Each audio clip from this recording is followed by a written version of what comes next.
Assalamualaikum warahmatullahi wabarakatuh. Alhamdulillahilladzi arsala rasulahu bil huda wa dinil haq liyuzhirahu ala dini kullih walau karihal musyrikun. Asyhadu an la ilaha illallah wa asyhadu anna Muhammadan abduhu wa rasuluh amma ba'du. Anak-anakku yang soleh dan solihah, apa kabarnya hari ini? Mudah-mudahan kalian semua dalam keadaan sehat walafiat dan tetap semangat mengikuti kegiatan kita, yaitu Milenial Smart Trend Ramadan Virtual. Pada kesempatan ini kita akan membahas masih tentang seputar sholat. Minggu lalu kita sudah membahas tentang sholat jama dan qashar.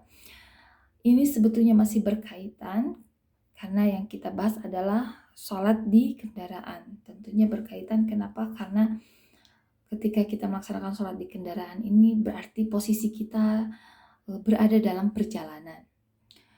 Dalil yang membolehkan atau yang menerangkan tentang sholat di kendaraan itu adalah sebuah hadis. Anna Nabiya sallallahu alaihi wasallam yusalli ala rahilatihi nahwal masyriqi fa idza arada ay yusalla al maktubata nazala fastaqbala al qiblata. Bahwa Nabi Shallallahu Alaihi Wasallam sholat di atas kendaraannya menuju arah timur, namun kemudian beliau turun dan kemudian beliau melaksanakan sholat wajib.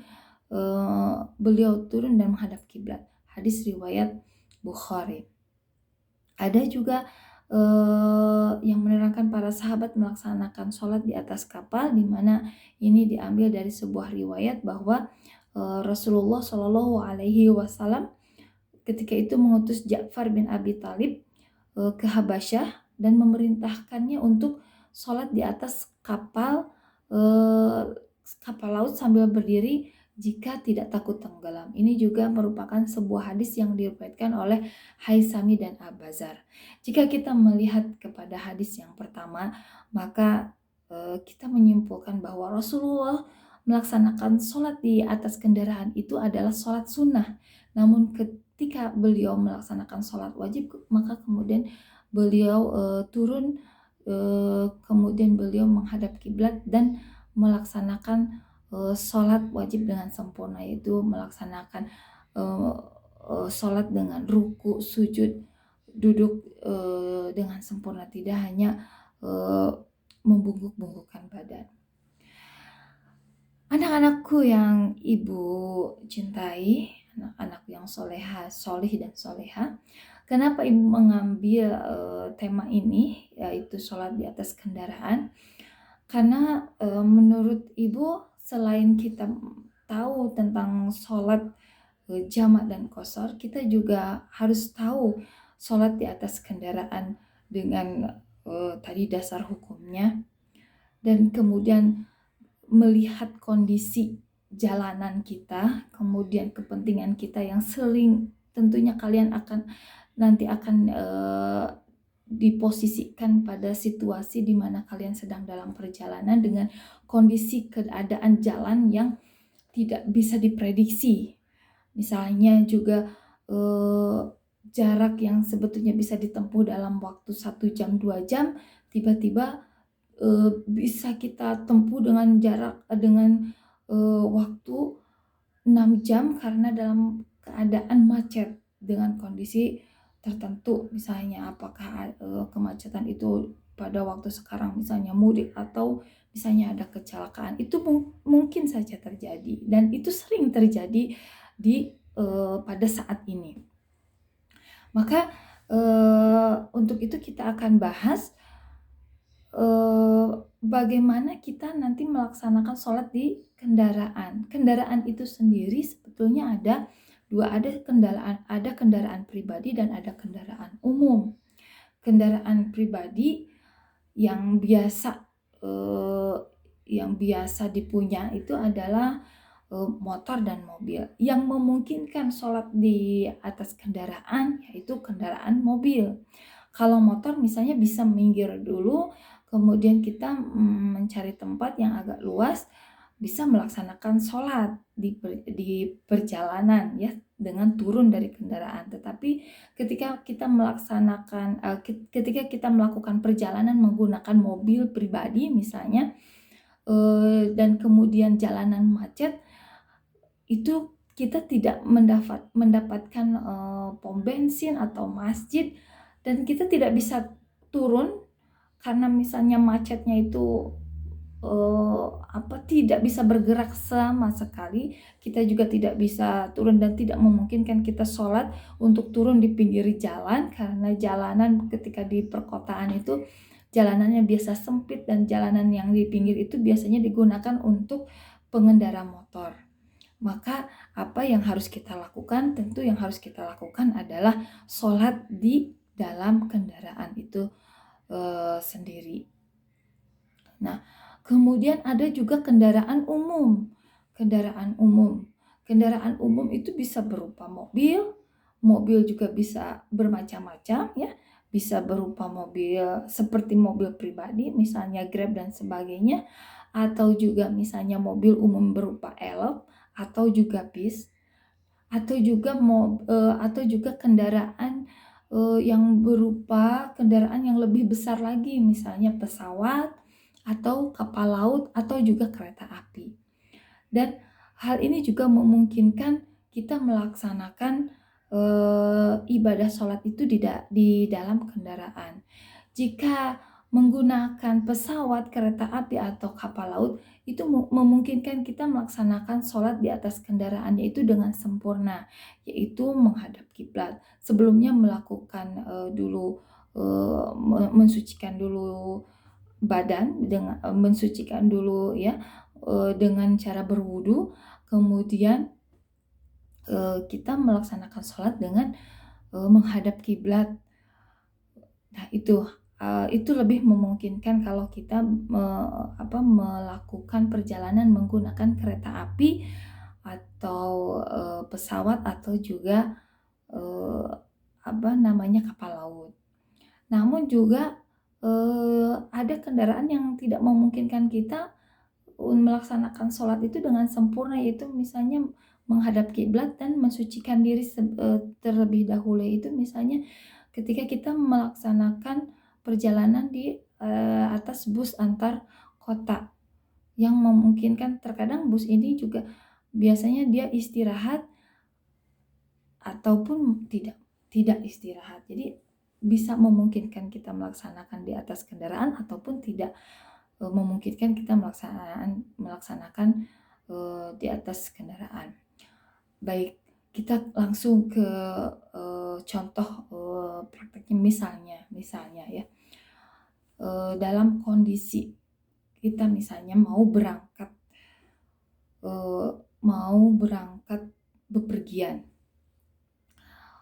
Kondisinya adalah kita berangkat jam 11 siang, diperkirakan kita bisa sampai misalnya jam 2. Ternyata di dalam perjalanan itu kita mendapatkan kendala kemacetan yang amat sangat, misalnya ya, kemacetan yang amat sangat, sehingga yang kita prediksi tadi kita akan sampai ke tempat tujuan itu jam 2, maka molor menjadi lewat dari jam 2. Maka solusinya yang pertama adalah kita meniatkan diri untuk menjamak sholat. Misalnya tadi karena berangkat jam 11 siang, berarti yang akan kita laksanakan pada waktu sholat zuhur berarti. Maka kemudian kita meniatkan sholat zuhur tersebut untuk dilaksanakan di waktu sholat asar, yaitu dengan menjamak takhir. Tapi kemudian ternyata yang kita prediksi juga bahwa kita bisa menjamak sholat zuhur itu dengan jamak takhir di waktu asar, ternyata juga jalanan yang pada saat itu kita berada ternyata tidak memungkinkan juga kita melaksanakan sholat jamak itu nyampe di tempat tujuan, karena jalanan masih tetap macet dan tidak bergerak sama sekali. Maka ketika misalnya waktu sholat asar itu sudah mau habis, apa yang harus kita lakukan? Yang harus kita lakukan adalah melaksanakan sholat di atas kendaraan. Gitu. Tentu sebelum sholat itu syaratnya adalah kita harus suci dulu dari hadas. Maka kemudian eh, yang harus kita lakukan adalah berwudu. Jika tidak memungkinkan kita melakukan wudu di atas kendaraan, maka penggantinya adalah tayamum. Ya, setelah kita melakukan tayamum, maka kemudian kita melakukan sholat di atas kendaraan. Bagaimana cara sholat di atas kendaraan?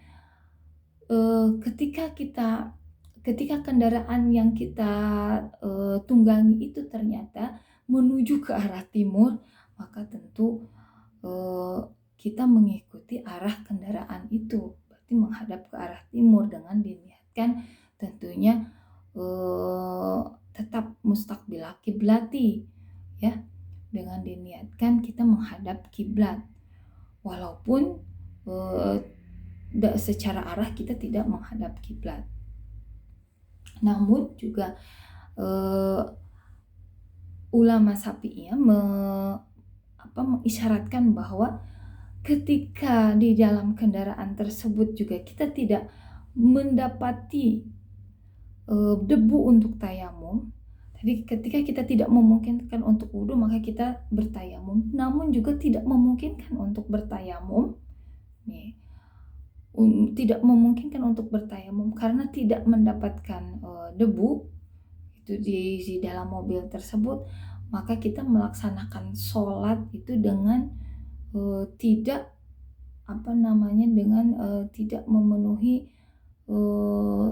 syarat sahnya karena uzur, yaitu tidak dengan bersuci, tetapi kemudian kita melaksanakan sholat, maka tidak berwudu dulu dan tidak bertayamum dulu, kemudian kita melaksanakan sholat dalam keadaan tidak bersuci terlebih dahulu dan tidak menghadap kiblat. Nah, hal ini boleh kita melakukan sholat tersebut, yaitu untuk apa?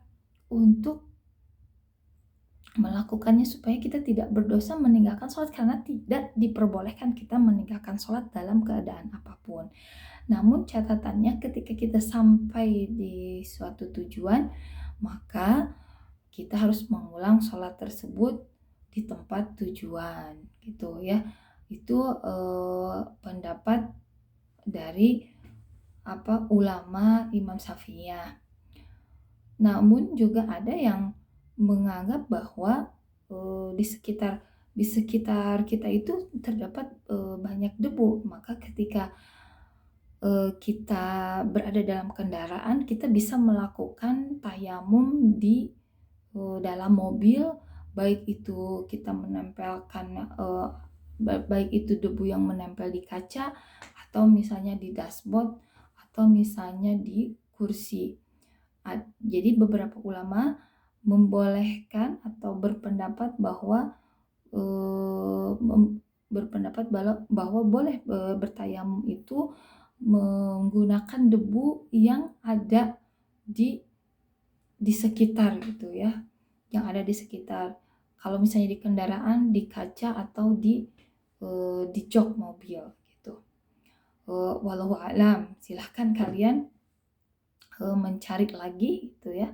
Namun tadi ketika pendapat Imam Syafi'iyah itu debu harus jelas, debunya itu harus jelas, tidak jok yang ada di dalam mobil itu tidak dianggap debu, maka kemudian sholatnya tanpa bersuci dulu, tapi kemudian harus mengulang sampai ke tempat tujuan itu.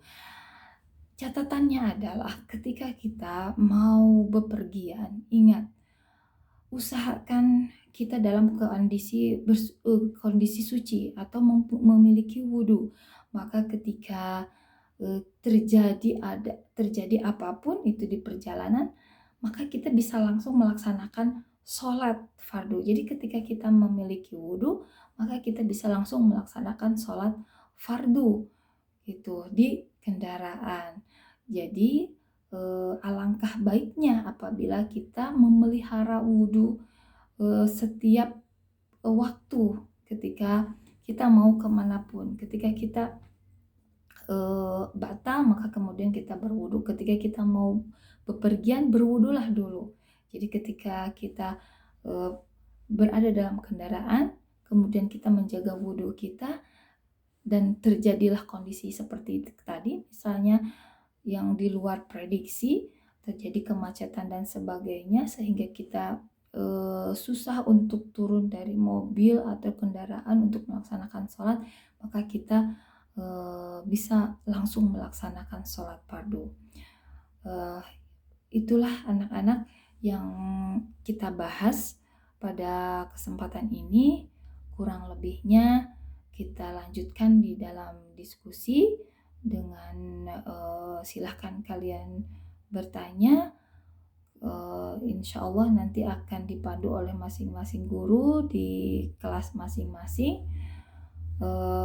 Mudah-mudahan pembahasan kita kali ini bermanfaat, dan ingat bahwa sholat tidak boleh ditinggalkan dalam keadaan apapun, karena sholat merupakan tiang agama, dan sholat adalah ibadah yang membedakan kita umat muslim dengan umat kafir. Maka selalulah melaksanakan sholat dalam keadaan apapun. Wallahu a'lam bishawab. Kita tutup saja materi kita hari ini dengan membaca hamdalah. Wassalamualaikum warahmatullahi wabarakatuh.